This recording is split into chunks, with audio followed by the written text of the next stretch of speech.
Graça e paz, amados de Deus, estamos aí para mais um vídeo da nossa série História da Filosofia Cristã. Esta é a aula de número 30.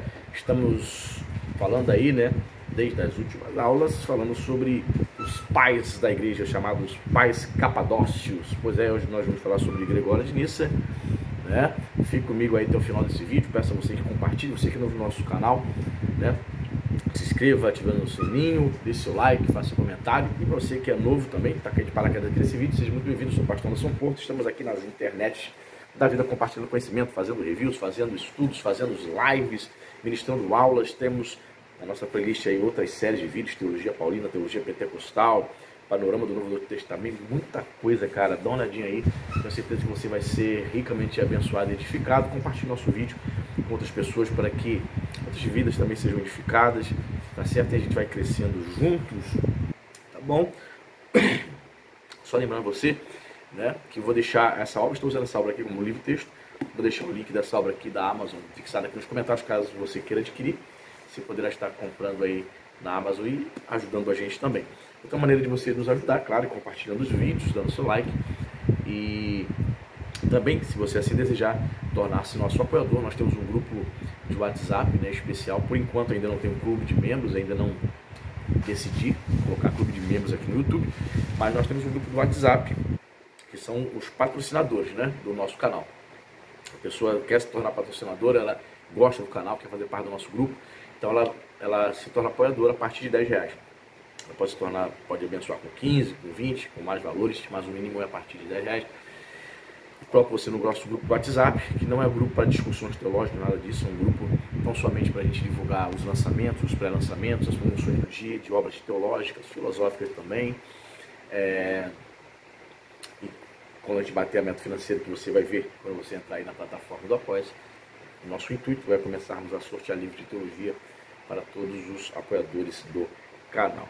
Tá certo? Então vamos lá, vamos embora, vamos fazer render essa aula. Vamos lendo aqui, comentando Gregório de Nissa. Como é a vida dele, né? Como é que se deu aí? Como foi que ele nasceu? Vamos lá. Nascido pelo ano de 335, Gregório de Nissa foi educado sob a direção de São Basílio, seu irmão mais velho, né? Que é o outro pai capadócio, né? Desse trio parada dura, né? Basílio, Gregório de Nissa e Gregório Nazianzo, né? São dois Gregórios. Então diz que foi aqui educado, né, pelo seu irmão mais velho, Basílio. É a razão por que Gregório costumava chamar-lhe de pai e mestre. Depois de haver exercido o cargo eclesiástico de leitor, escolheu a profissão de retor. Decorrido algum tempo, tornou a abraçar a vida espiritual, retirou-se à solidão de Neo-Cesareia, em companhia da mãe e da irmã.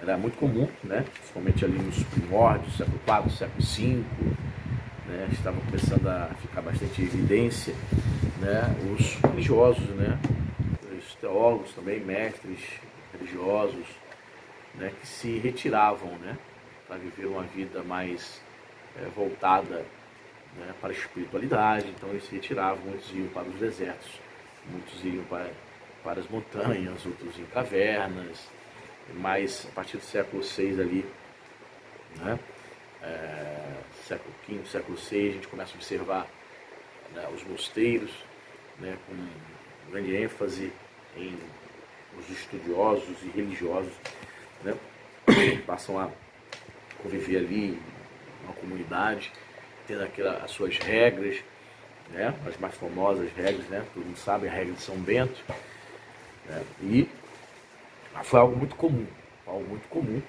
algo ainda presente, né, no catolicismo romano, né, são as chamadas ordens, né, conhecidas, né, dominicana, jesuíta, franciscana, beneditina, enfim, algo que não é muito comum, né, no meio protestante, essa ideia de haver mosteiros, pessoas religiosas ou pastores recolhidos ali, até porque eles têm suas famílias, né, têm suas igrejas para tocar, para dirigir, tem filho, tem diferente dentro dos padres, né, dos religiosos que não se casam, né, são celibatários.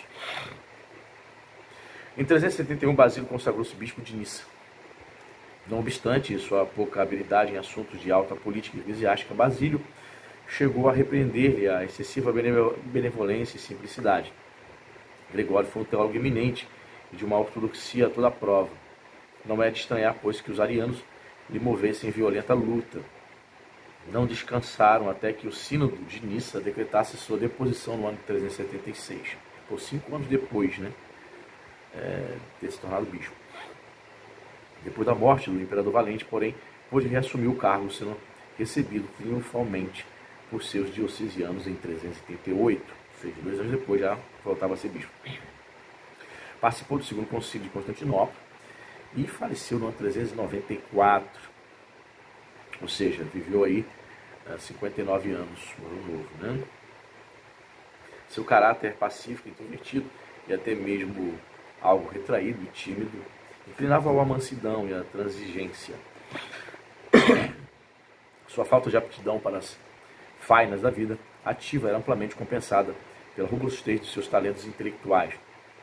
Gregório avantajava-se aos 2 outros capadócios, não só pela força especulativa, como pela extensão e profundeza do saber. Então note, né, interessante isso. Na área de poder estar tocando ali, embora ele fosse bispo, embora ele fosse, né, teoricamente ali, na prática também, podemos afirmar, ele cuidava de outros padres, cuidava de outros líderes eclesiásticos, cuidava de um povo, mas era notório que ele tinha uma maior vocação para as questões intelectuais, né? Às vezes tem isso, né? O cara é muito mais voltado para a área intelectual do que para a área pastoral, né? Alguns são mais voltados para a área pastoral e na questão intelectual eles deixam a desejar. Vice-versa, né? Bom seria se uníssemos as duas vocações, né? Obras. Em nossa exposição recorremos às seguintes obras. Número 1, a grande catequese, né? Oratio Catechetica Magna, em latim. Esta obra contém uma súmula dogmática destinada aos catequistas e acompanhada de uma série de normas diretivas para convencer os heterodoxos da verdade cristã, para resolver as dúvidas.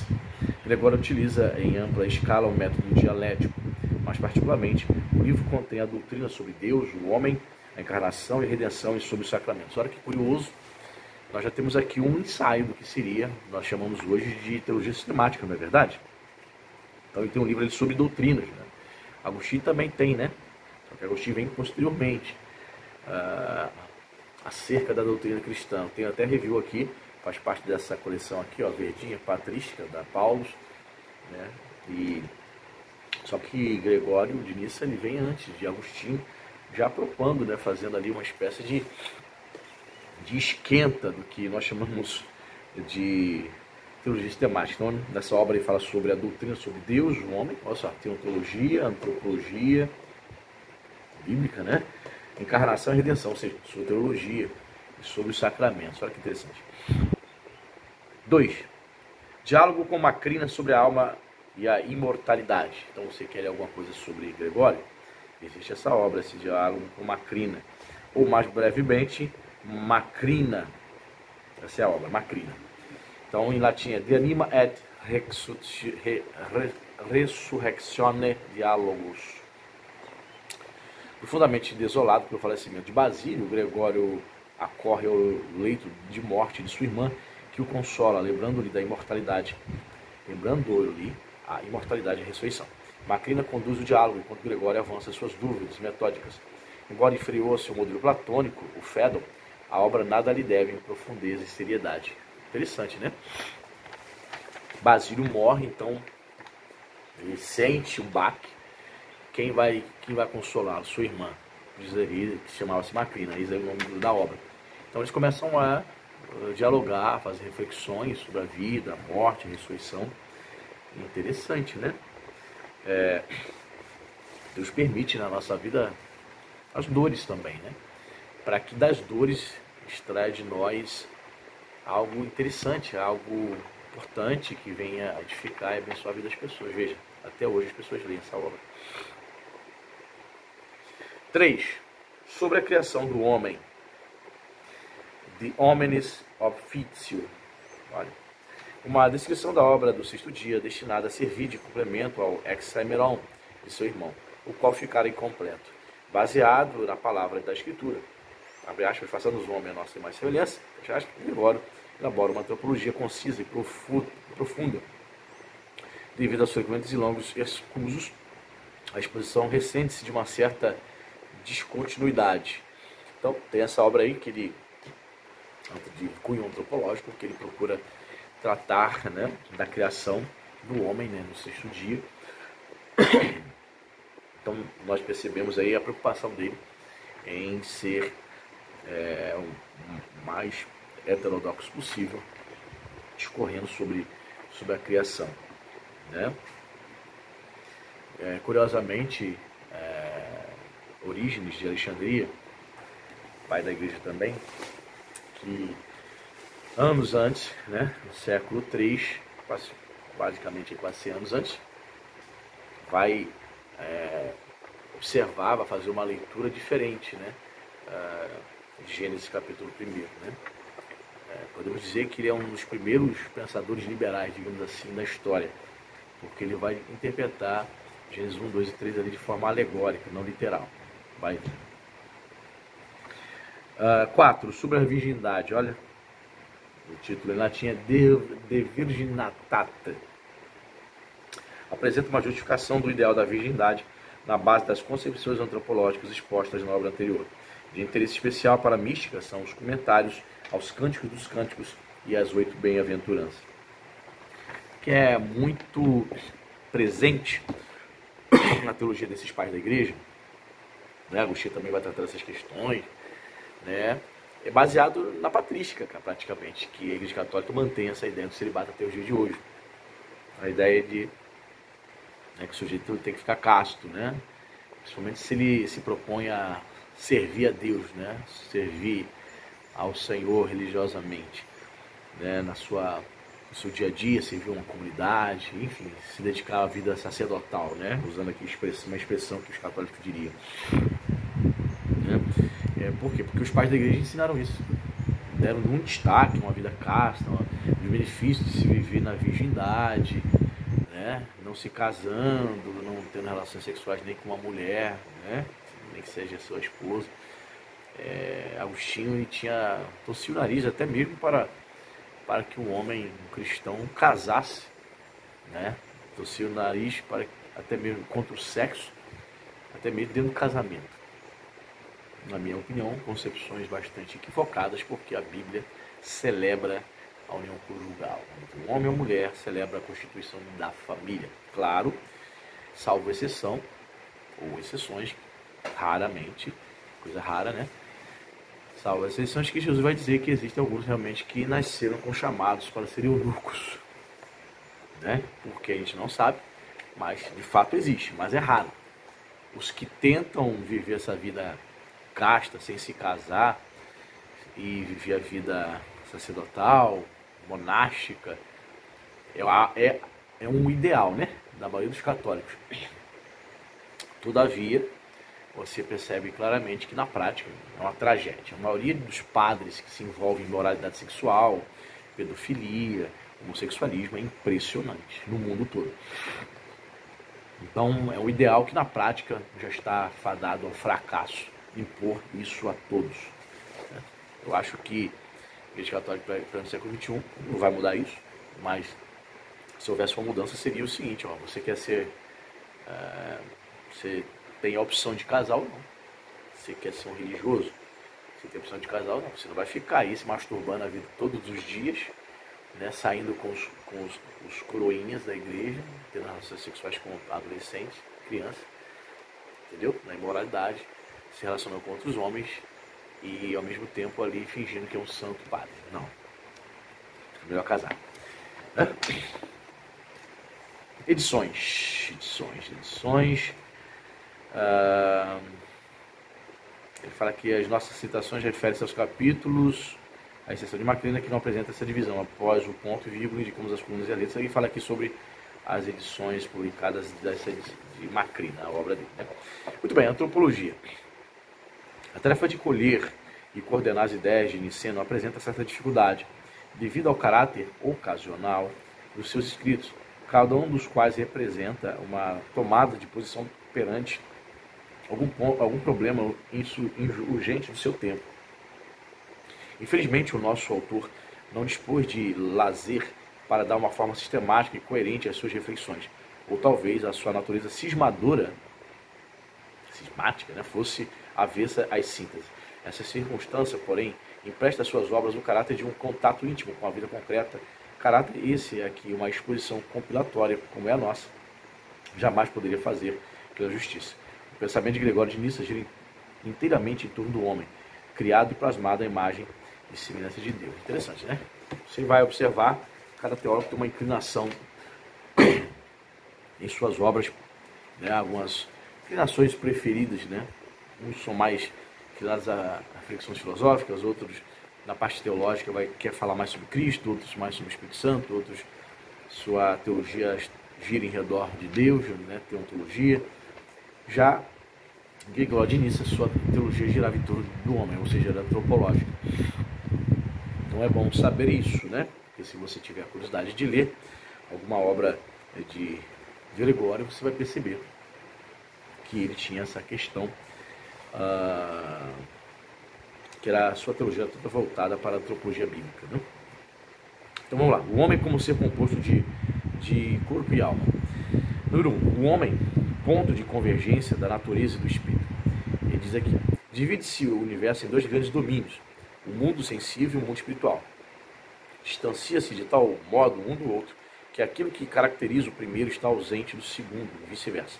Suas próprias definições exprimem este contraste. O espírito é incorporal, intangível e invisível, em oposição ao mundo visível, que, como o nome indica, é perceptível aos sentidos. O homem, por sua vez, constitui o elo entre os dois domínios. Quis o Criador que nele ambas as esferas se unissem, a fim de que todas as coisas pudessem participar, por seu intermédio, da bondade divina e entrar em contato com a natureza superior. Desta maneira fica assegurada no homem e pelo homem a grande unidade cósmica. Ou seja, ele afirma aqui que o mundo está dividido entre o mundo sensível. O que seria o mundo sensível? Né? É o mundo que nós percebemos, né? Os sentidos percebem, o mundo físico, né? E o mundo espiritual. Claro, isso é bíblico, sim, é bíblico, mas também tem um quê, uma questão, né? Uma certa influência platônica. Ou podemos dizer que Platão, falando sobre o mundo das ideias, o mundo das formas, ele antecipou essa realidade, esta verdade bíblica, né? Interessante. Então, ele diz que o homem, ele por ser a criação, né? A Bíblia vai dizer que o homem é a coroa da criação, ele estaria em unidade cósmica, né? Claro, unidade cósmica no sentido de que ele é a figura, o personagem mais importante da criação, né? Letra A. O homem como ponto culminante do mundo visível. Ponto de união entre o mundo sensível e o mundo invisível, o homem deve situar-se na sumidade do mundo inferior. O mundo visível consta de 4 níveis ou graus de ser que, em escala ascendente de perfeição, vão terminar no ser humano, por cujo intermédio entra em contato com o mundo espiritual. O grau ínfimo é o ser corporal inanimado, nitidamente distinto de todos os demais graus do ser corpóreo. Destituído, embora da força vital, zotique dinami, que é o termo, constitui, entretanto, a condição indispensável de toda a vida. Sobre este primeiro grau vão se escalonando sucessivamente as plantas, os animais e o homem. As plantas são superiores aos corpos inanimados, em virtude de sua energia vegetativa e nutritiva. Suas almas, porém, são ainda bastante imperfeitas. Olha só que interessante, ele cria aqui os vegetais como um ser vivo que é. Elas possuem alma também. Porém, são imperfeitas.